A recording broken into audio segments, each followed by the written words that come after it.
Hey, bonjour à toutes et à tous, j'espère que vous allez tous très bien. Donc bienvenue pour cette nouvelle vidéo pour la présentation d'un tarot. Ça faisait un petit moment que j'avais pas fait de vidéo pour plusieurs raisons. Euh, je m'étais bloqué le dos, je dois avoir un début de sciatique, les joies d'avoir passé les 37 ans. Et du coup, ouais, j'ai pas mal, j'ai assez mal quand même à ma jambe. Et aussi, j'ai aussi moins acheté de jeux aussi, il faut se le dire. Donc j'ai essayé d'être un peu plus raisonnable. J'essaie d'être plus raisonnable. Donc euh, donc c'est pour ça qu'il y a un petit peu moins de vidéos ces temps-ci.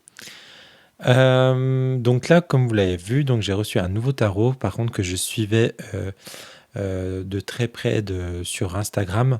Donc c'est Eric Mile, je sais pas si ça se prononce comme ça.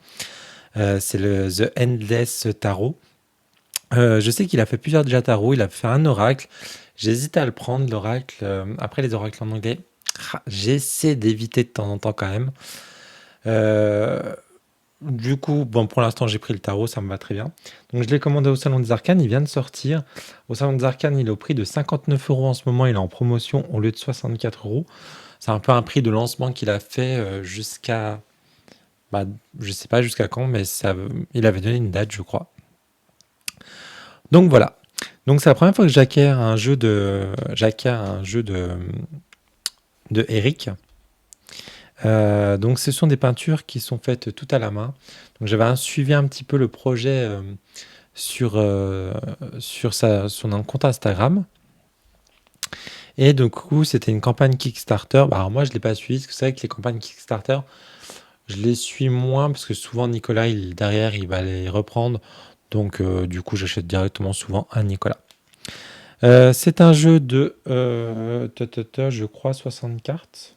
Non, qu'est-ce que je vous dis? 80 cartes, pardon. Il y a 2 cartes supplémentaires. Et il est fabriqué en Chine. Donc il arrive dans une petite boîte comme ça, aimantée sur le côté, qui est très très jolie. Vous allez voir, j'adore le style d'illustration. Donc bien sûr, il est en anglais. Bon, après, c'est un tarot, donc moi, ça me dérange pas. Donc hop, donc on a un petit livret comme ceci. Donc qui est qui a pas mal quand même de travail sur les cartes, hein. Vous voyez, par exemple, pour le 3 de bâton, on a vraiment tout ça, tout ça. Donc il y a quand même un beau travail de fait dessus. Donc pour les arcanes majeures, c'est à peu près ça. Vous voyez la force, l'ermite. J'ai même l'impression qu'il y a plus de choses pour les... Ouais, j'ai l'impression qu'il y a plus de choses, hein. On a la carte renversée, en panorama et en note créative. Donc voilà, on a tout ça. Donc hop, donc un joli petit livret quand même. Et du coup, on va aller voir les cartes, parce que c'est ce qui nous intéresse le plus. Alors, du coup, comme je le disais, on est sur une boîte qui s'ouvre comme ceci. J'aime bien, c'est très joli avec l'illustration comme ceci. On a les cartes qui sont là. On a le fond de la boîte qui est très très joli aussi. Donc, hop, on a un petit ruban. J'aime bien ce petit coffret, comme ça prend pas trop de place. Ça dure bien quand même. Alors, au niveau de la taille des cartes, on est sur de la taille classique, hein. Euh, je pense qu'on est sur un peu moins de 350, je pense. Elles sont assez souples, mais elles reviennent bien quand même, hein. Parce que je crois que sur son oracle, on avait dit que les cartes étaient extrêmement fines. Là, moi, je trouve ça va. Franchement, ça reste correct. On a des tranches neutres, donc heureusement, tant mieux. Donc voilà. Alors, on a un style d'illustration que j'aime beaucoup. Donc, hop. Attendez, donc on a le nom de la carte, le numéro, et on va être tout le long du jeu sur des cartes dans la nuit, dans une forêt avec de la nuit, et on va avoir des touches de couleurs. Et on va avoir un style, alors je ne sais pas comment ça s'appelle, mais quand vous mettez les cartes l'une à côté des autres, en fait ça va créer, vous voyez, ça va créer Bon, on va le faire tout de suite, hein. Hop, hop. Ça va créer une image, en fait, qui va continuer. Alors, ça porte un nom. J'ai un tarot qui est comme ça. Je ne l'ai jamais présenté en plus, ce tarot. C'est un autre tarot autorité qu'il y a longtemps que j'ai. Et pareil, c'est un peu le même esprit. Donc, vous voyez, on va dire que les cartes se rattachent à peu près, hein. Donc, ça fait un peu un panel. Bon, moi, le jeu que j'ai, ça, c'est beaucoup plus flagrant. Je sais plus le nom de jeu, je suis en train de chercher. Je sais plus. Parce qu'en fait, il y a vraiment des scènes de vie, mais ça, c'est dans des lieux et ça se suit vraiment. Là, bon, là, on voit un petit peu moins, mais bon, voilà. Donc voilà le style d'illustration qu'on va retrouver dans ce jeu que je trouve magnifique.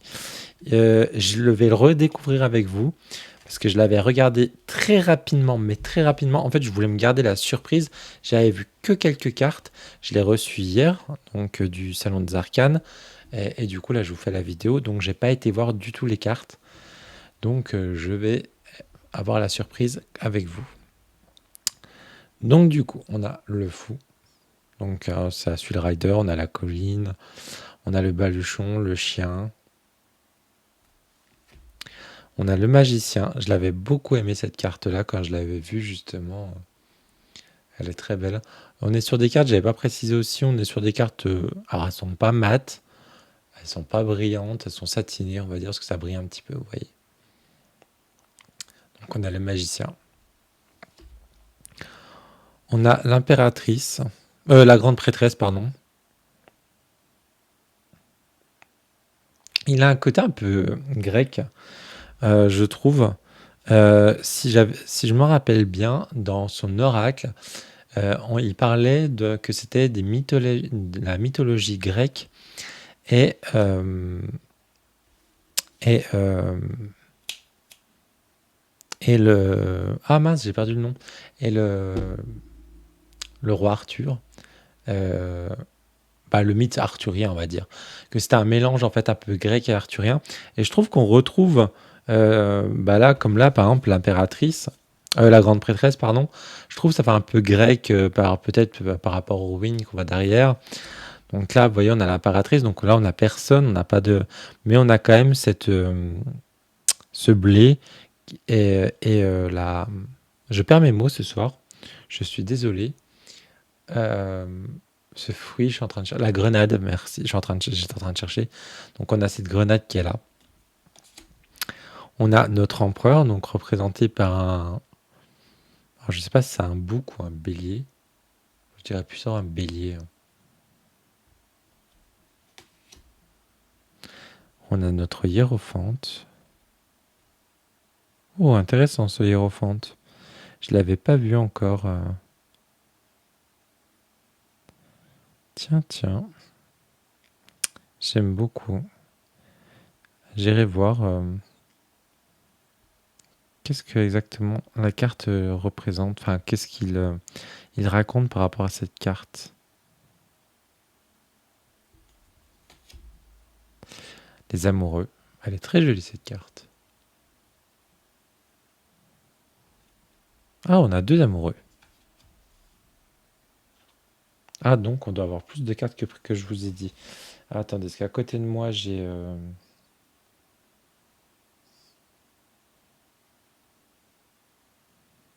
hmm, je suis sur le site justement de Nicolas, mais il n'a pas marqué le nombre de cartes dans le jeu.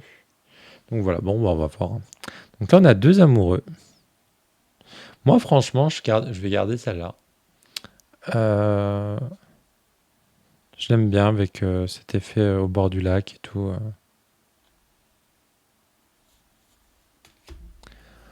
On a le chariot que j'aime bien. Pourtant, le chariot, c'est une carte que je suis pas fan dans les jeux. Là, je l'aime beaucoup. Je trouve elle fait un peu conte de fées, justement, cette carte de chariot. J'aime bien. Alors, cette carte-là, la force. Pareil, la force, c'est pas une de mes cartes préférées. Mais je suis tellement connecté à cette carte. Alors, il y a une raison, je vous la dirai pas, cette raison, mais il y a une raison vraiment très forte et j'en ai des frissons quand je la vois, cette carte. Elle me représente tellement un moment de ma vie que j'ai eu. Donc là, on retrouve sur le bouclier le signe de l'infini. Très très belle ces cartes. Ah mince, pardon. Oui, non, c'était le hiérophante. Eh, ce soir, je suis désolé. J'ai cru que c'était la carte de l'ermite. Alors, je la comprenais pas trop. Mais non, non, elle est là, notre carte de l'ermite. Ça va aller, Mika, ça va aller. Je crois qu'après la vidéo, je vais aller faire un petit dodo. Là, on a l'ermite. Donc là, je la comprends mieux, la carte. Je comprenais pas trop, en fait, au début. Donc, mais ça y est, je comprends mieux. C'est pour ça qu'on avait la chapelle à l'arrière. Je sais plus où elle est. Oui. Oui, je sais pas pourquoi au début, je pensais que c'était le hiérophante. L'ermite, pardon. Oui, allez, on va arrêter. Allez, on va continuer parce que là, je commence à mélanger tous les pinceaux. Je suis fatigué, fatigué. En plus, je suis sur un projet en ce moment. C'est pour ça aussi que je suis beaucoup moins présent. Et ça me prend énormément de temps et d'énergie, ce projet. Donc, mais là, ça y est, je lève le pied, je vais ralentir. Donc, ça va me faire du bien. On a la roue de fortune. Qui, pareil, ce n'est pas une de mes cartes préférées. Et je l'aime beaucoup, cette roue de fortune. Je crois que toutes les cartes, je vais beaucoup les aimer. On a la justice.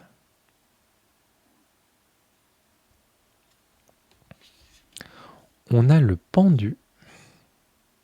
Ah, avec la chrysalide. Ça, c'est sympa. On a la mort.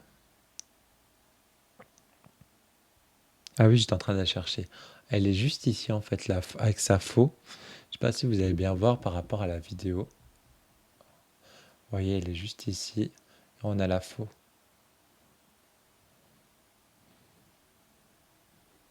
Il est très très joli, hein.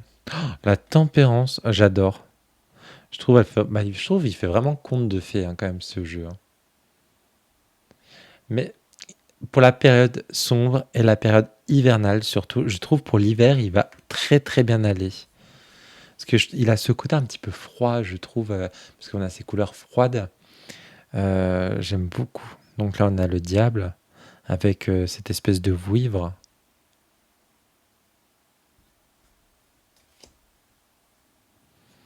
On a la tour.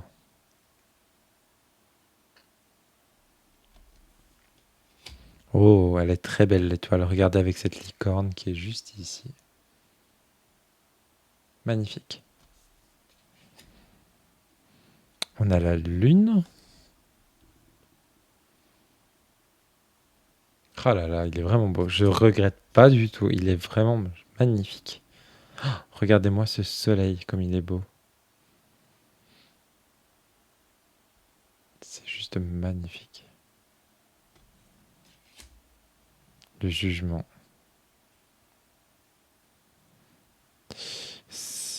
J'allais dire c'est un phénix. Non, c'est peut-être un pan. On dirait un pan.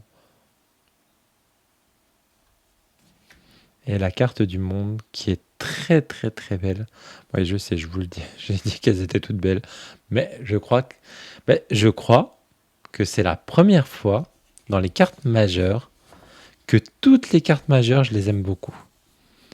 Je crois que ça m'est jamais arrivé. Il y a toujours une carte où, au pire du pire, c'est la carte des amoureux. Là, je suis moins fan. Mais sachant qu'il y en a une deuxième que j'aime beaucoup, voilà. Mais je crois que c'est le premier jeu où je les aime toutes. Parce que je vous dis, souvent la carte du chariot, la roue de fortune, c'est des cartes qui m'attirent pas spécialement. Et là, franchement, elles sont toutes magnifiques. Nous allons attaquer la série hop, des bâtons. Donc là, on a l'As.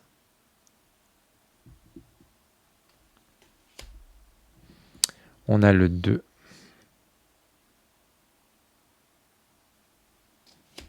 On a le 3.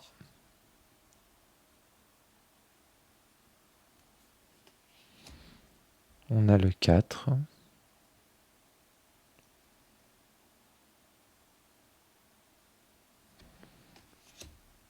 le 5,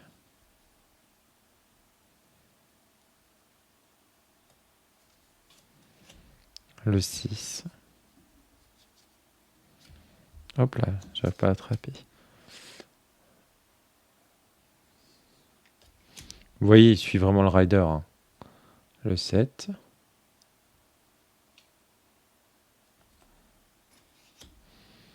le 8. Tiens, c'est original.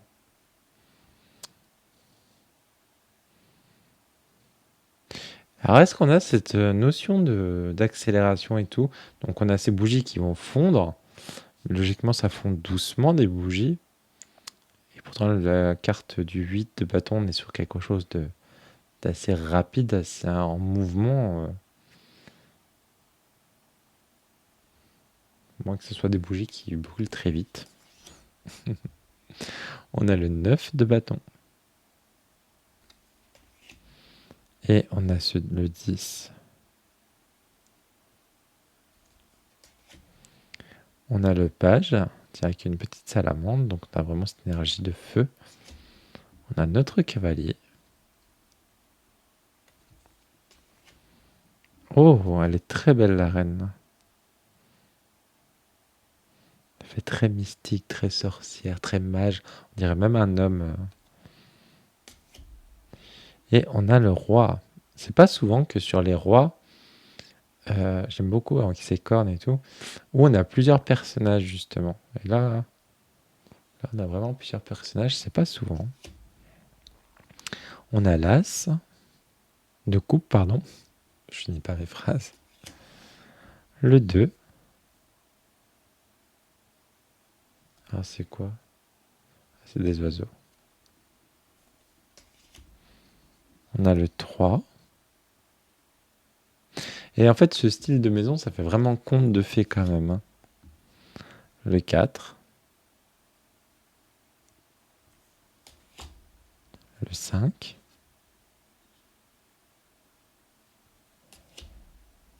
Le 6. J'aime bien quand il y a des petites touches de couleurs supplémentaires. Le 7, donc avec ce génie qui nous propose pardon, qui nous propose plein de choses. Donc on a un choix à faire. Le 8. 9. Oh, regardez-moi ce... Alors d'habitude c'est un arc-en-ciel, là ça fait un peu arc-en-ciel aurore boréale. Très joli.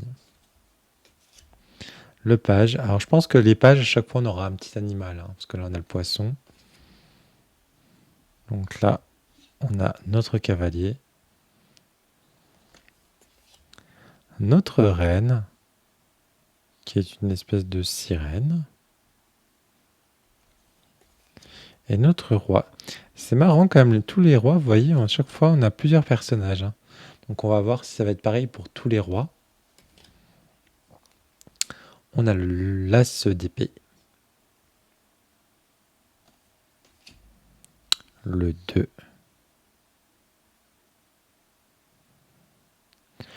Donc on dirait que c'est une statue, je pense, parce que du coup on a un petit personnage en bas, qui est beaucoup plus petit.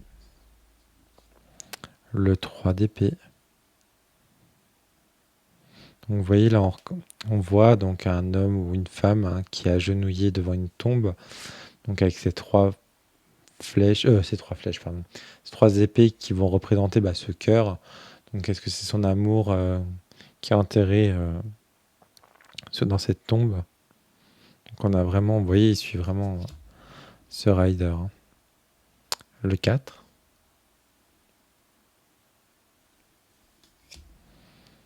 Le 5.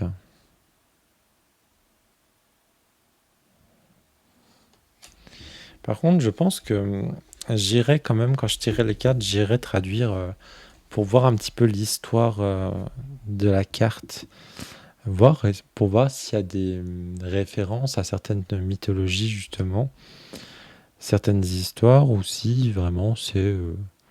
parce qu'il y a quand même pas mal de textes, donc c'est bien, parce que des fois, quand certains auteurs vont créer un tarot qui suit vraiment le rider, la plupart du temps, ils ne vont pas mettre de livre ou enfin de livret. Et je trouve ça intéressant quand bah, du coup il y a cette démarche où il y a un livret, mais pas qu'avec des mots-clés, qu'il y a du texte vraiment derrière. Et c'est là qu'on se dit bah, qu'il y a un travail qui est fait. Alors pour ceux et celles qui sont fans du Seigneur des Anneaux, on croirait l'épée de... J'ai perdu le nom de l'épée. Vous savez, c'est l'épée qui est brisée justement. Et moi, ça me fait penser tout de suite à ça. Donc vous voyez pour le page, oui, donc on avait des animaux à chaque fois, parce que là on a le petit papillon, on a le cavalier qui est à chaque fois un cavalier, et on va aller voir bientôt aussi le roi, il y a toujours plusieurs personnes avec lui. Donc là on a la reine, et oui encore, vous voyez, hein, le roi est toujours accompagné de deux sujets, on dirait. Et on va terminer avec la série des pentacles, donc avec l'as, le 2, le 3, j'ai hâte de tirer avec, le 4, avec ce dragon qui conserve son or et tout, ce qui est son trésor, le 5,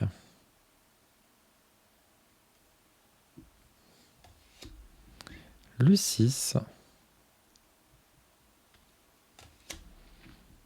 le 7, le 8,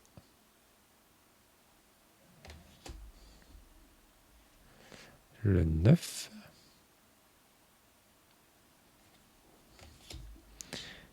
et le 10. Notre page de pentacle avec cette petite brebis qui est toute mignonne. Enfin, je pense que c'est une brebis, hein. On a notre cavalier.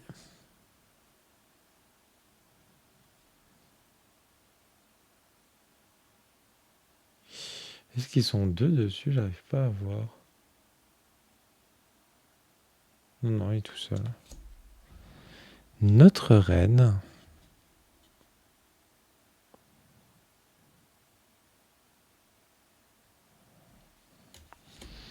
Et notre roi. Qui est toujours accompagné, bien sûr. Ah, on a une carte supplémentaire, c'est l'histoire. Ah oui, je me rappelais plus qu'il y avait cette carte supplémentaire. Elle est très très belle cette carte. Donc voilà pour la présentation de ce magnifique jeu. Alors pareil, je le dis jamais, mais pour ceux et celles qui ne me suivent pas, si vous aimez le contenu, n'hésitez pas à vous abonner à la chaîne, à activer la cloche de notification également. Pareil, si vous avez aimé la vidéo, n'hésitez pas à mettre un petit j'aime. C'est pas grand chose pour vous, mais c'est beaucoup pour moi. Ça me permet de référencer un peu plus ma chaîne. Et n'hésitez pas aussi à mettre un petit commentaire, ça serait gentil de votre part. Pareil, hein, je n'oblige à rien. Mais voilà, ça serait cool. Comme ça, même un petit smiley. Juste un petit smiley, ça me permet de monter en visibilité. Parce que des fois, bah, je comprends pas. Des fois, en ce moment, l'algorithme est un petit peu bizarre. Ouais, j'ai même des personnes qui me suivaient qui ne me suivent plus. Bah en fait, ils ont été désabonnés par YouTube parce qu'en fait, ils m'ont écrit et en fait, du coup, bah non, j'ai dit, bah je sais pas. Et donc c'est peut-être YouTube qui les a désactivés, je sais pas trop comment ça marche. Donc voilà, donc pour ceux et celles qui peuvent, bah si vous voulez vous abonner, abonnez-vous à la chaîne. Pareil, j'ai un compte Tarot de Mika pour Instagram, donc n'hésitez pas à me suivre aussi également sur Instagram. Et donc, et je remercie aussi à toutes les nouvelles personnes qui sont arrivées et bien sûr à la fidélité des anciens qui me suivent, vous reconnaîtrez. Donc voilà, et bien écoutez, je vous souhaite à toutes et à tous une très belle soirée, je vous dis à très bientôt pour une prochaine vidéo. Ciao, ciao!